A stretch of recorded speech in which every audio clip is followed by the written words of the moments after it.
Hello, welcome to Retro Core. My name is Mark Smith and today we're going to be talking about the Neo Geo. So let's jump straight into it. Neo Geo! The Neo Geo was marketed as a 24-bit system, although its CPU is technically a parallel processing 16/32-bit 68000 base system with an 8/16-bit Z80 coprocessor, while its GPU chipset has a 24-bit graphic data bus. The Neo Geo originally launched as the MVS, Multi-Video System Arcade Machine, with the ability to hold up to 6 game cartridges as well as a single cartridge variant. It's one of those single cartridge variants I'll be using to bring you the games today. My AES Advanced Entertainment System, as seen in the opening of this show, is no longer functional. Talking of which, its hardware is identical to that of the arcade unit, making home ports 100% identical. As you can imagine, this caused the system to be very expensive, selling for 4 times as much as the competition from Sega and Nintendo. The AES unit came with the Neo Geo arcade stick, which many swear by. The stick is huge, like the console, so those with short fingers may find it difficult to use. Another handy accessory is the memory card. This could be used to save data as well as load your home console data into an arcade machine or vice versa. Something Sega did years later with the Naomi Arcade and Dreamcast. Neo Geo home console games came stored in what's commonly known as shock cases.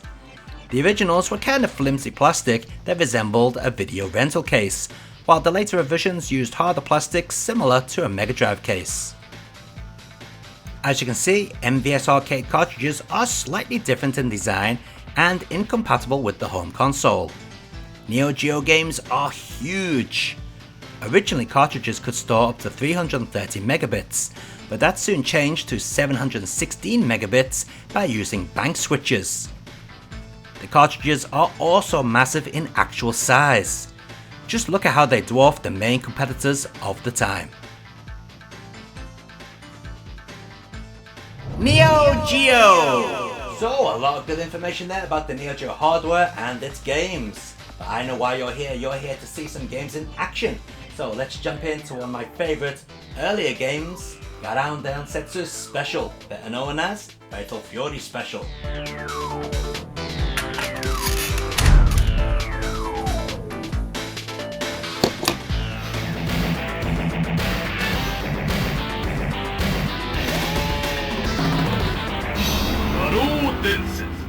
Special.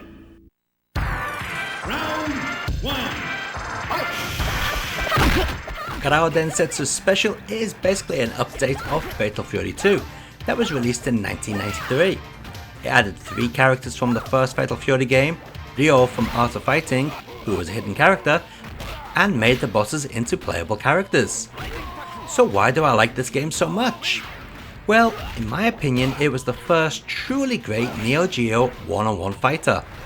Sure, there were many before this, but they all seem faulted in one way or another.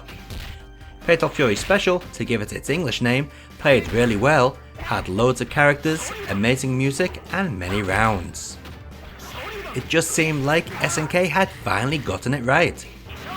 Sure, this was superseded as time went past, but I'll always have a soft spot for this game.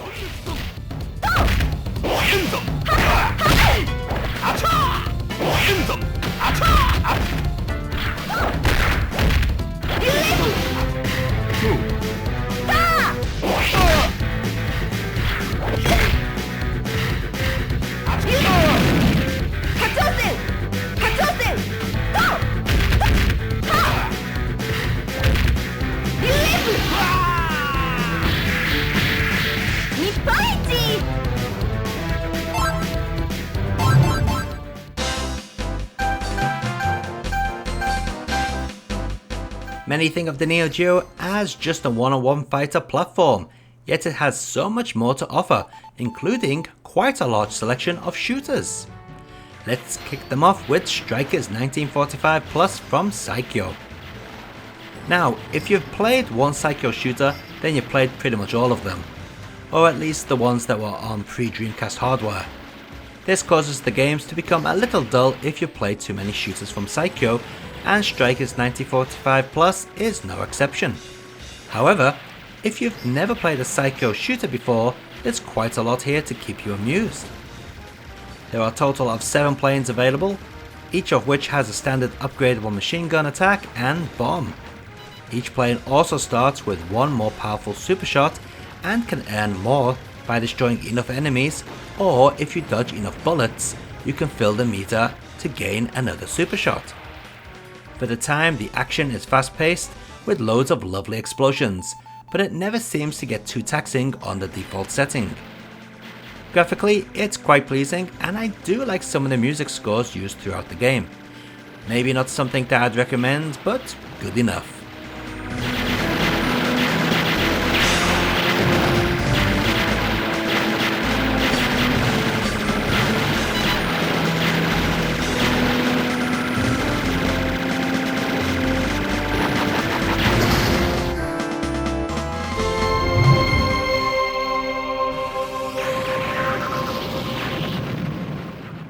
Get ready!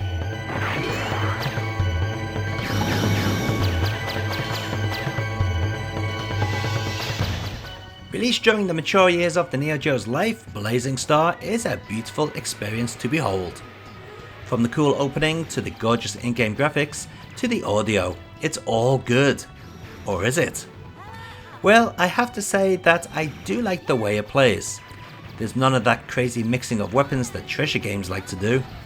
There's no overly complicated powered up system either. It's just bare bones blasting action, and that's what I like. It's pure unadulterated gaming bliss. Controls are tight and responsive. You've got 6 speeds and abilities at your disposal, and those graphics will keep you glued to the screen. In fact, they are so beautiful, you'll keep dying as you try and focus on the lovely backdrops. So Blazing Star looks and plays great.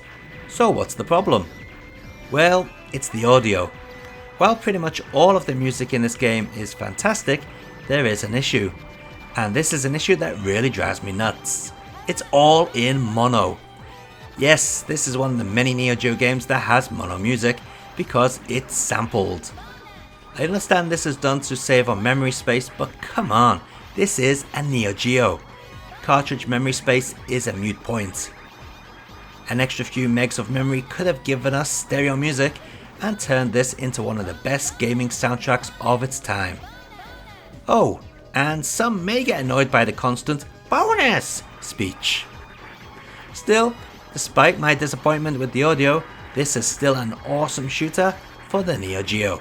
Check it out.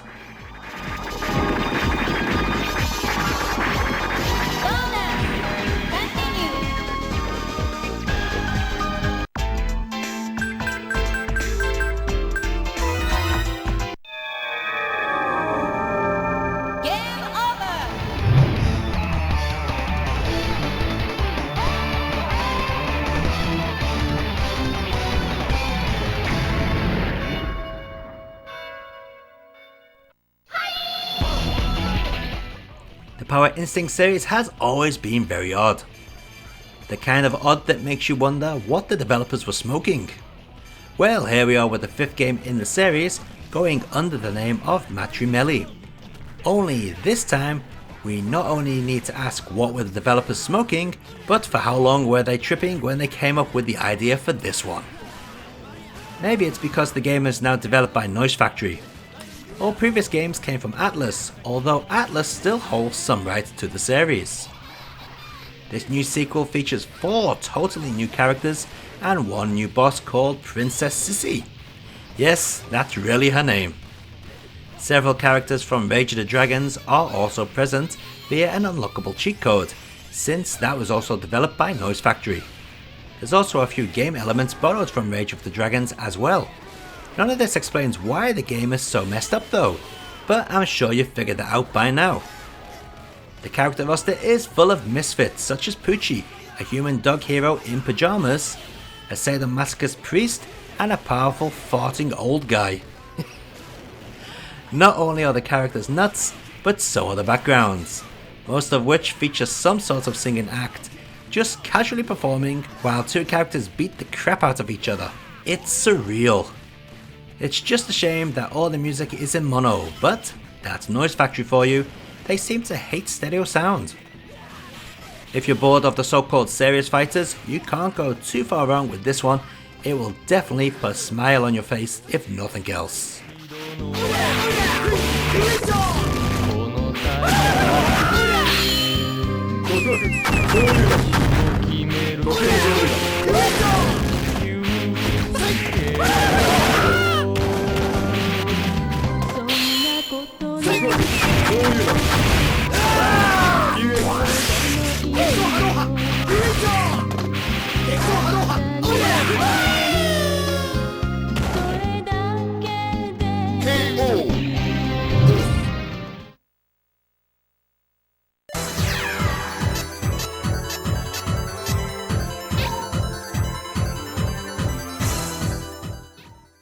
Known as Z-Blade outside of Japan, Operation Ragnarok is the only Neo Geo game developed by Japanese developer NMK.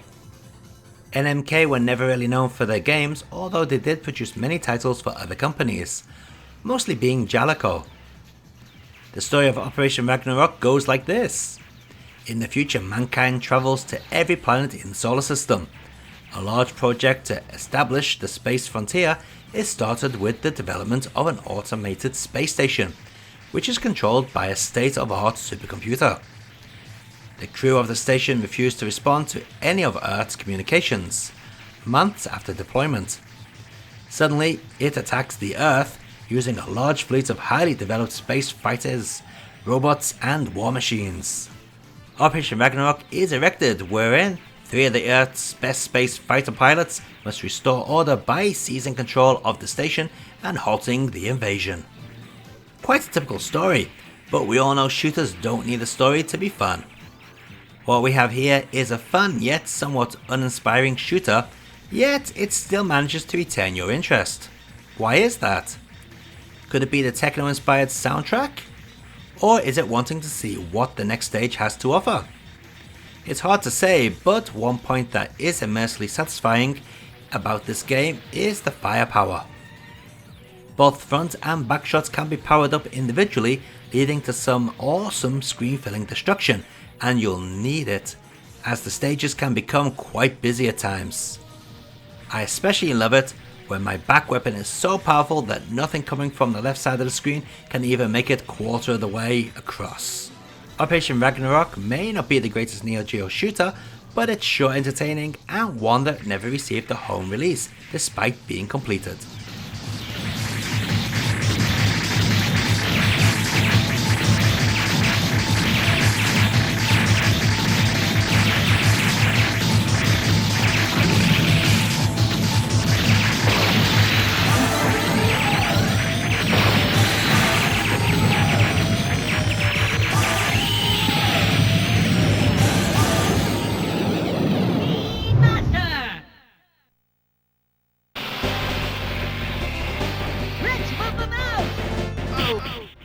Good old Data East. They always brought us some of the most odd and obscure games. They also brought us some of the most loved Neo Geo games, one of which is Spin Master. Some may mistake this as being a sequel to Data East's Mega Drive game, Dashing Desperados, due to the lead characters looking very similar, but I can assure you it's not. Spin Master is more in line with Joe and Mac, another Data East hit. You take control of Johnny or Tom, depending if you're player 1 or 2. Armed with nothing more than a yo-yo to hit enemies, you must take to the lands and rid them of the evildoers. Throughout the stages, you'll come across treasure chests that contain better weapons like throwing stars, icicle daggers, and guided missiles. Some of these weapons are better suited to different enemies, so a little strategy is in order when picking them up. You can also perform moves such as slide tackles and special extreme attacks that defeat every minor enemy on screen and seriously damage bosses. Spin Master is great fun and a welcome addition to the Neo Geo library.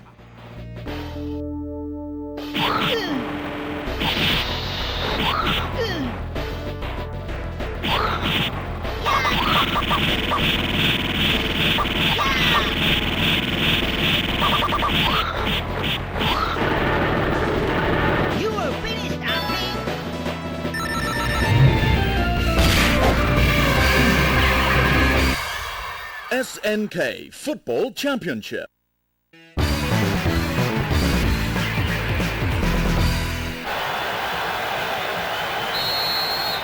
The Neo Geo has quite a few football games on it, with the most popular series being Super Sidekicks. While this game, the Ultimate 11, isn't part of the Super Sidekicks series, many like to think of it as the fourth and final game. Featuring 80 world teams split into 8 regions, there's going to be a team for everyone to play as. Unlike the Super Sidekick games, the regional tournaments have been eliminated and replaced with alternate modes.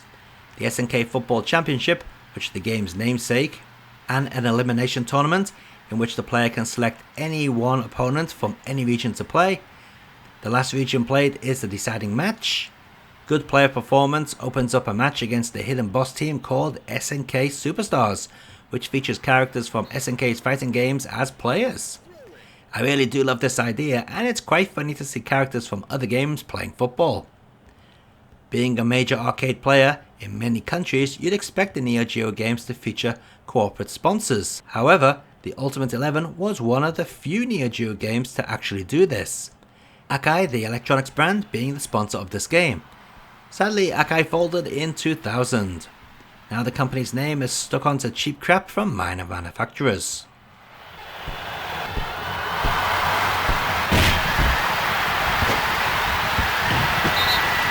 Foul!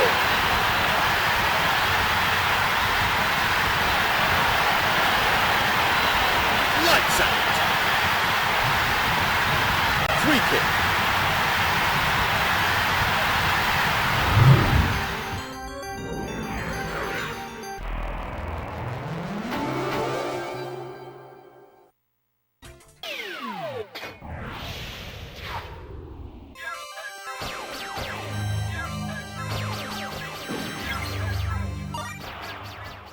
Alpha Mission 2, or ASO2 as this Japanese version is called, is one of the few vertical space shooters on the Neo Geo platform. The game controls using 2 or 3 buttons depending on the selected shuttle mode. The ship's arrangements consist of an air-to-air laser shot, an air-to-ground missile, and any power weapons that the player collects. The lasers and missiles can be upgraded up to 4 times by collecting powered-ups from drones that are shot. Power weapons are available after the player collects these 3 pieces of the same armor type, or can be bought with credits acquired after each stage. So far there's nothing too special about the power-up system in Alpha Mission 2. Well, that is until we get to the powerful special weapons. The special weapons have a limited power indicated by an energy meter. Using weapons or taking damage lowers the energy rather quickly. This can be replenished by collecting E-powered-ups, but it is a chore in some cases, especially when you just want to blow the crap out of everything.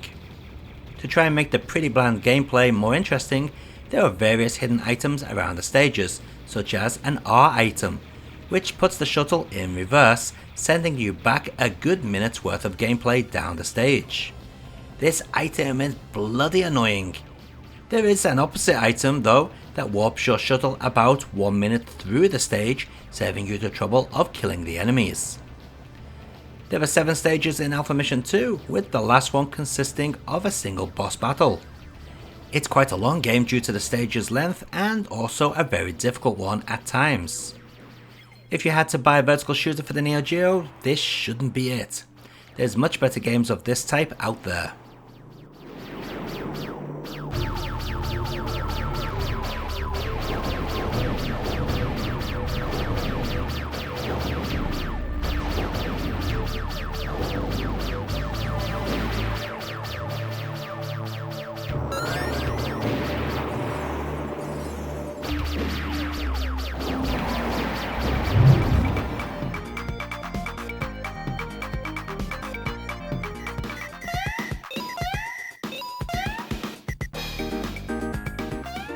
Known as Ragai in Japan, Blue's Journey was one of the early Neo Geo releases aimed at showing the system was easily more capable than the Mega Drive and Super Famicom at producing an action platformer.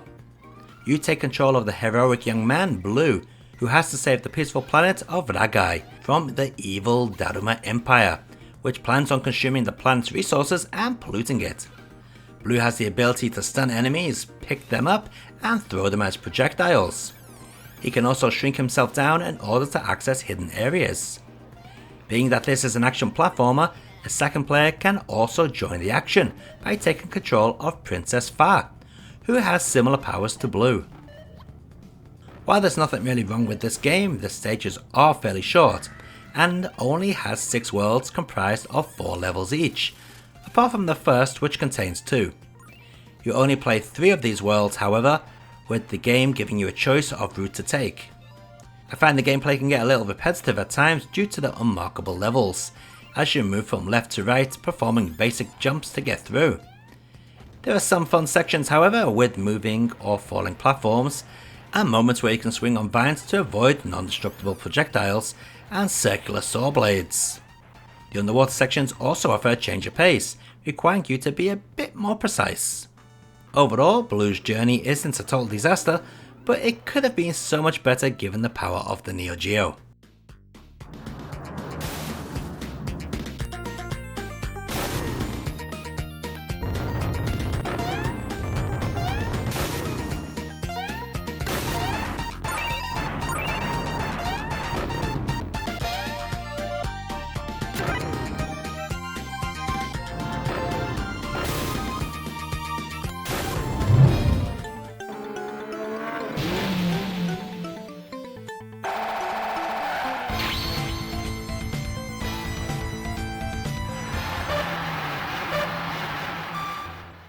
As you can see, Thrash Rally is a top-down perspective rally racing video game developed by ADK, and like many an ADK game, it does look rather bland.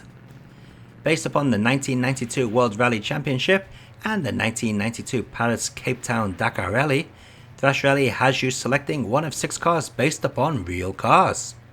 What's funny is that while the Japanese and Western versions of the game lack any official car licenses, the Japanese release does mimic these names, such as Nissan, Mitsubishi, and Lancian. It's obvious what these are meant to be. Maybe a bit too obvious for the Western market, which had them changed to Warp, Thunderjet, and Blaster. Yeah, really original and not schoolboy level names at all. Anyway, we're not here for the car names, but for the actual game. How is it? Well, from looking at the footage, you'd be mistaken for thinking it was a Micro Machines derivative. In a way, it kind of is. Using basic controls, acceleration with automatic transmission, brake, and a combination of both to power drift, you have to follow a set of path courses. Navigating these can be very tricky due to their imprecise and fiddly controls. They sure do take a long time to master.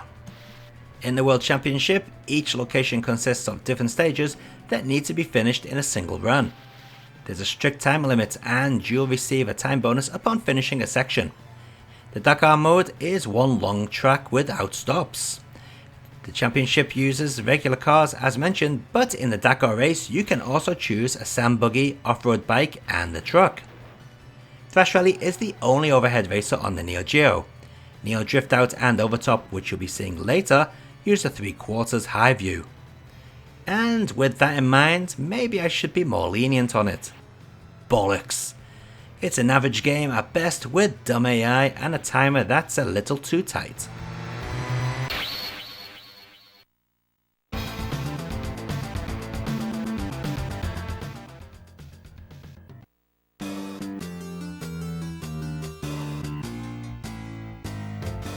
So that was the end of part 1, some excellent games there. What was your favourite so far? No, just hold that thought because we've got loads more coming. So, we started off with Garan Densetsu Special in the first part. Now we're going to take a look at Mark of the Wolves, which is kind of following on in the series. Let's take a look. Certainly, they existed. Those blinded by ambition. Those consumed with vengeance. But here, they do not exist. Only winners and losers here. For here, the mighty rule.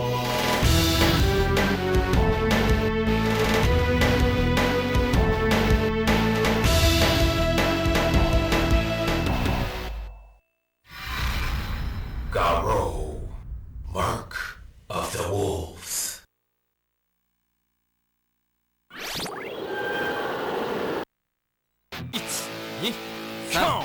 Get serious!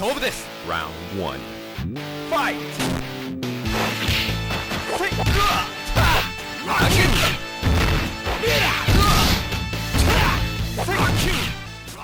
Some would say that Mark of the Wolves is Fatal Fury 4, and in a way they are correct. There's no question that this is hands down one of the best looking fighters on the Neo Geo. All the stages are introduced with unique animated movies, complete with moody background sounds that define the setting before each fight. Every single background is miraculously detailed from every angle, providing very immersed depth for the 2D fighting game released back in 1999. You may be looking at some of the characters here thinking, that's just a rip-off of so-and-so. And in a way, you are absolutely correct. Maybe SNK got lazy, or maybe they wanted the characters of Mark of the Wolves to be heavily inspired by classic SNK icons. Who knows? Of course, there are newcomers such as Marco Rodriguez, Don Juan, and T-Zoc. In fact, the only returning character from the original Fatal Fury series is Terry Bogard. We couldn't have Terry appearing without a new lick of paint. Oh no, that wouldn't do. Terry has been revamped, showing off a brand new look and an evolved fighting style with kick-ass new attacks. I can imagine many not liking the change, but in all honesty, the change works really well.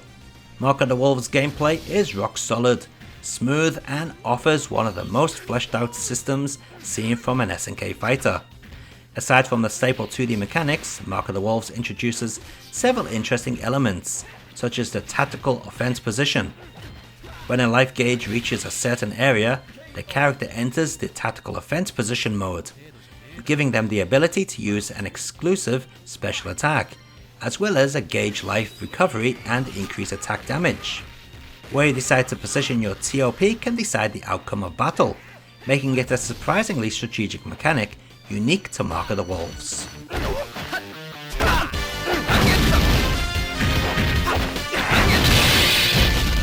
KO!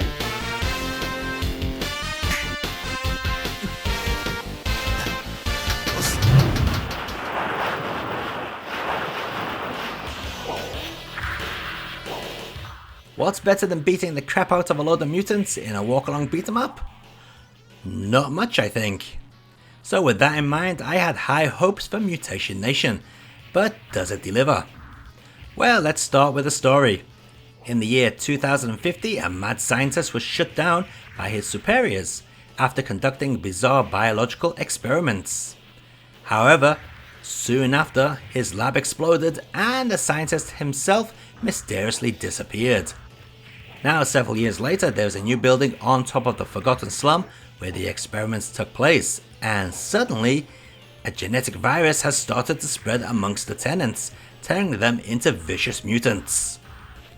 Yeah, maybe not the greatest story, but it's kind of original, I guess. Nah, who am I kidding? Anyway, we don't play games for the story, so how is the action? Well, there's the usual beat 'em up controls, making use of various combos, jumping attacks, throws and special moves. It's all rather standard. Mutation Nation does have some originality though. Players can pick up one of 4 element spheres that allow the player the ability to unleash screen-filling super attacks. There are also neutral spheres which will give back life to the player and increase the number of super attacks they can use. This adds a little twist onto the action, but not enough to keep the game from becoming boring over time. The main problem is that punching the crap out of the mutants just doesn't feel satisfying as it should. There's just no impact. It's as if you're hitting a pillow. A game like this needs bone-crushing sound effects, more combos, and a large variety of enemies. Sadly, Mutation Nation is missing these elements, which results in quite a slugfest once you're a few stages into the game. something that seems to be an issue with many scrolling Neo Geo fighters.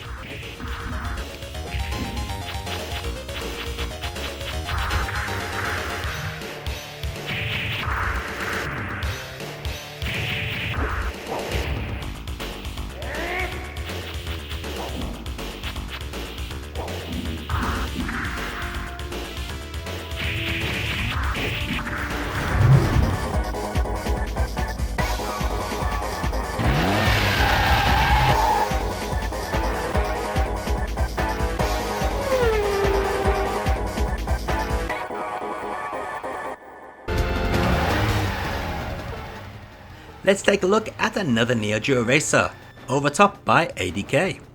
It certainly looks better than Thrash Rally and is actually kind of an unofficial sequel to that game. We have much better graphics this time round, nicer audio, and much bigger cars. In fact, there's quite a few vehicles to choose from, and like other fine racing games, once you've picked a vehicle, you may select from an assortment of colours. The tracks are well drawn and presented in such a way to encourage you to explore and find those hidden shortcuts. Playability wise, each of the different vehicles handles very well.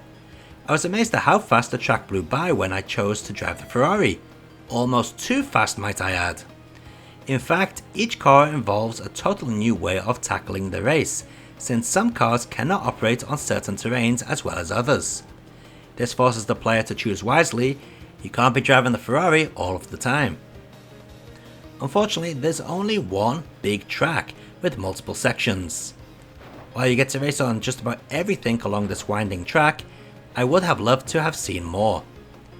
Overtop is vastly superior to its prequel, Thrash Rally, but it's certainly not the best racer on the Neo Geo. We'll be seeing that later on.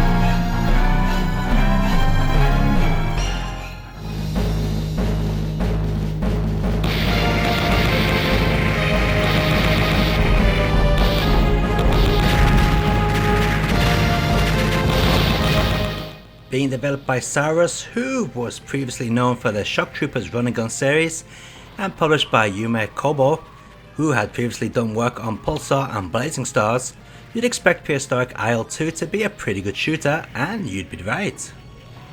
Just after many sequels that happened several years after their predecessors, this game doesn't have much to do with the original. For starters, there's no island, and the dinosaurs are attacking a modern day city.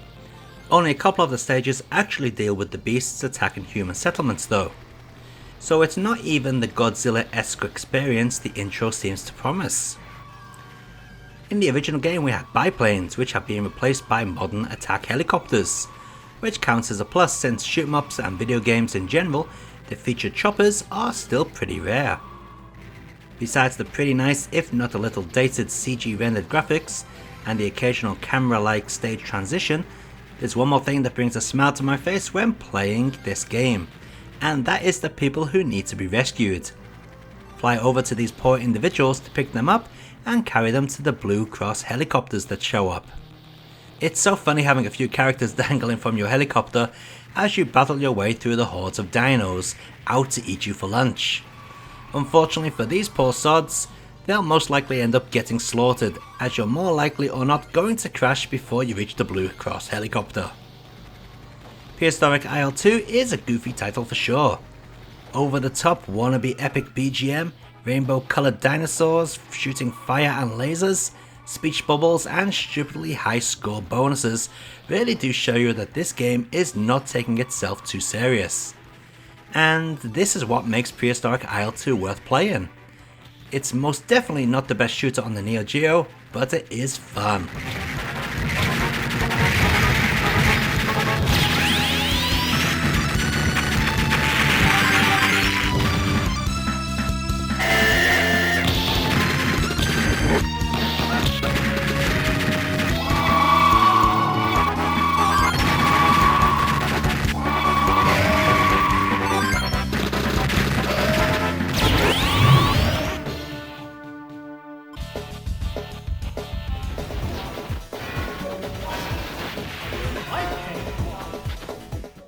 This is more like it, a Neo Geo scrolling beat 'em up that actually gives some satisfying thud when beating on enemies. You wouldn't know that from the NES looking title screen, mind you. An invading army of robots is attacking the world. Time for the US to send in 2 cyborgs from the 64th Robot Division to take them down. The controls may not be the most fluid, they do feel almost robotic-like. Just as well since we're controlling cyborgs. As well as the standard punching kicks, our cyborg heroes can pick up the limbs of fallen foes, then whack others over the head with them. I kinda like this, rather amusing. The highlight, however, are the 3 levels of super attacks your character can do, based off how much bonus energy you saved. If you collect a certain power up, your character will turn into Power Buggy mode, becoming an invincible SUV wrecking ball that can run enemies down. Graphics within Robot Army are actually quite pretty for their time. There's an abundance of colour and a bit of scaling here and there as enemies are defeated. I especially like the Strider looking robotic gorilla that shows up on stage 2. Pretty cool.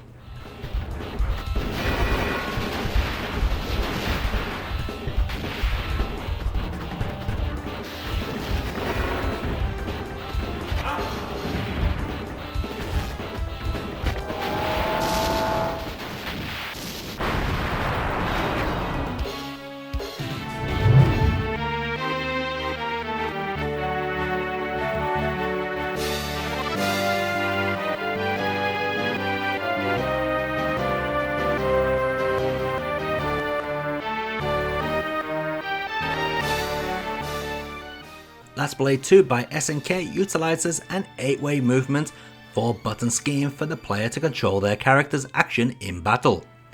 Just like any other Neo Geo fighter then? Actually no. Last Blade 2 is more in line with Samurai Shodown than other fighting games. 3 buttons are dedicated for different normal attacks, while the 4th button is assigned for a special gameplay mechanic in battle. I'm absolutely awful at this game, but I do love it for the beautiful presentation, lovely animation and atmospheric stages. I just wish I could enjoy the game more. Maybe in the future I'll be able to set some time aside to learn how Last Blade 2 should be played.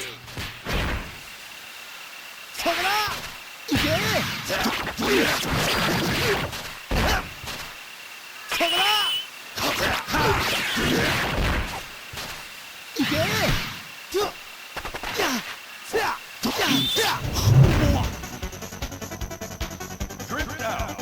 New technology. Ready? 3, 2, 1, go!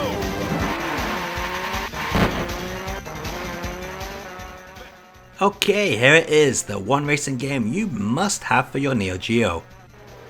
Neo Drift Out New Technology is the only racer to feature prominent licensed cars from Toyota, Subaru and Mitsubishi. So what makes this the game to own? Well, for the start, the sheer dynamics of the game. Racing offers some excellent sense of speed and trepidation thanks to the zooming screen. Speed up and the camera pans out, allowing you to see more of the track. Slow down or crash and you'll get a much closer view. Best of all, you don't consciously notice this. Then we have the sound. Quality sampled engine sounds add to the excitement when coupled with the fast-paced soundtrack. Just try playing this game on mute, it's not the same. Then we have the controls. Oh man, they are just right. Power sliding a car in this style of game has never felt so satisfying. The controls are tight and responsive. That's not to mean you won't crash though. You most definitely will, but it will be because of your own lack of skill. The game is not perfect, however.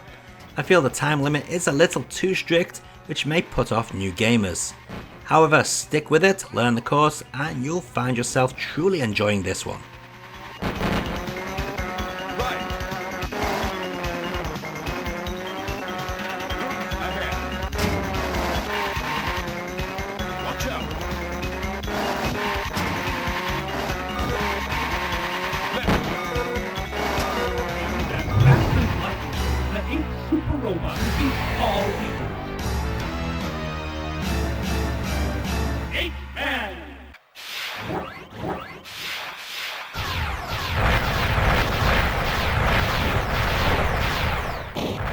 Based upon the 1963 manga superhero, 8-Man is a simple, no-thrills run and punching action game.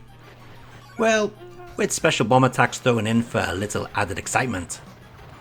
Gameplay is pretty basic, with using A for a basic punch, B for jumping, and C for specials.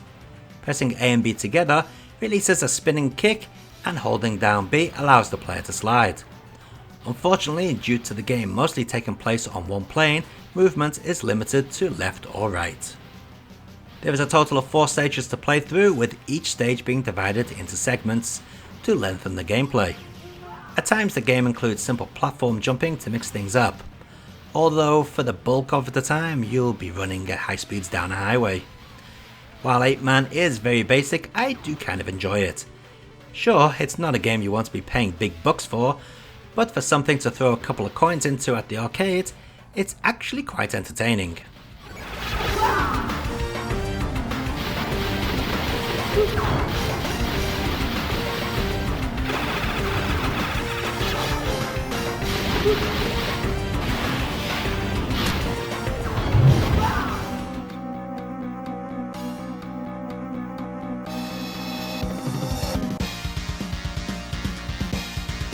Ninja Commando.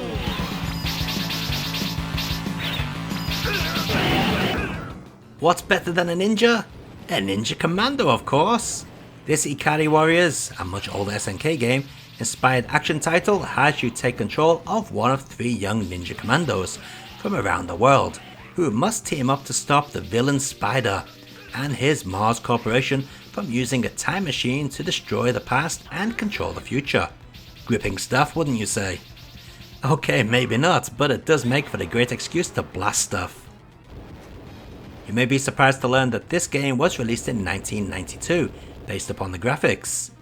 To me, it looks a little older, like a late 80s game, but that's not such a bad thing since the look is charming and reminds me of the older days of visiting the arcade. I'm also quite fond of the cutscenes. They have that true old school look to them. Again, that doesn't mean they are ugly, but maybe not exactly 1992 level. There's one point about Ninja Commando I'm not too keen on though, and that's the lack of directional shooting. You can only shoot straight ahead, even though your enemies can shoot in all directions. You can also not back up once you've scrolled the screen forward, although pressing backwards will let you do a limited sideways attack. The move is awkward and usually gets you killed.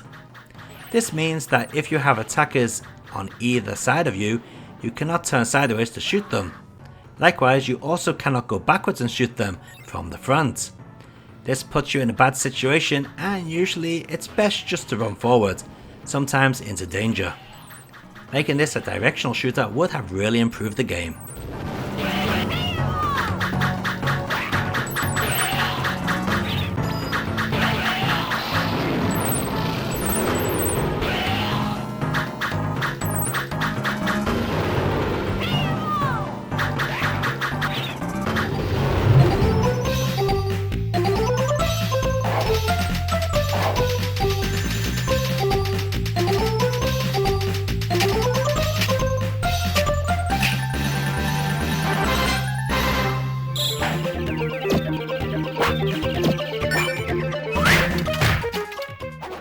Top Hunter was one of the first 100 Mega Shock Neo Geo games.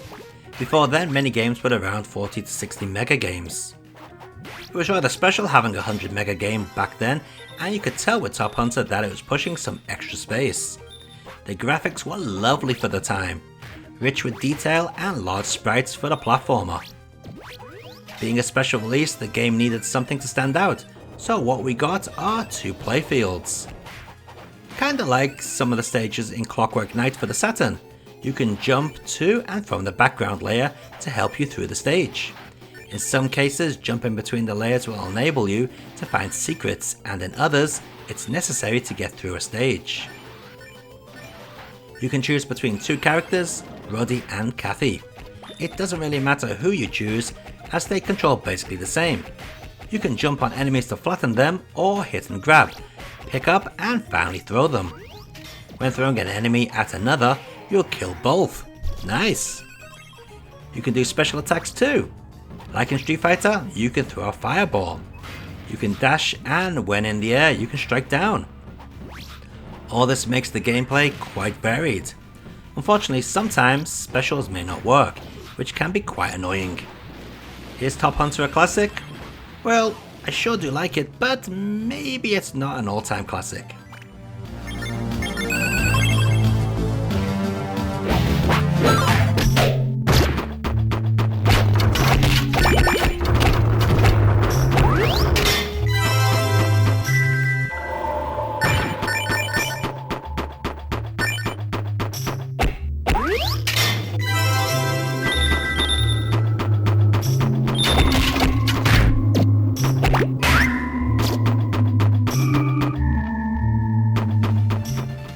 More excellent games there, but we're not done yet. The Neo Geo has hundreds of games on it, and it would be a crying shame just to end the show here, so let's take a look at a montage with more games.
Hook shot!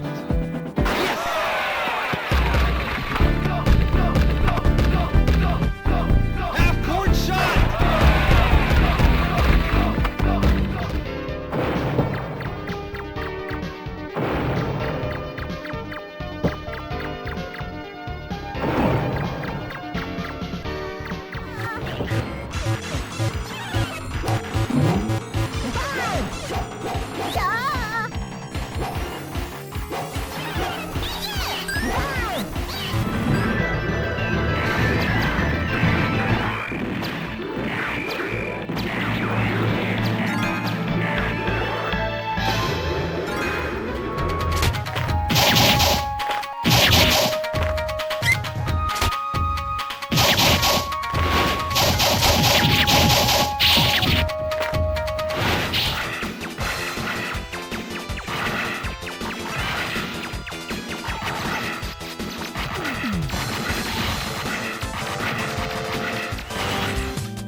There's the kickoff starting the first quarter.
Man, that was one hell of a montage. A lot of good games in there. In fact, I hope by watching this video, a lot of people who thought that the Neo Geo was just a machine for one-on-one fighters and, you know, the king of fighters and so on, I hope that they now understand that the Neo Geo has so much more to offer. There's platformers, there's shooting games, there's racing games. There's a lot to offer on the Neo Geo. Yes, the majority of games are one-on-one fighters, but there is a lot of other choice out there. In fact, so much choice that I may even do another video because there's still loads more games to feature which were not in this video, such as Twinkle Star Sprites, Ghost Pilot, Magician Lord, you know, there's just so many. So hopefully I might follow up this video with another Neo Geo Retro special in the future. But for now, I'll be interested in knowing what your favourite Neo Geo games were, and if it's a game that was not featured in this video, let me know and I'll put it in the next video. But until then, keep on gaming and enjoy your games.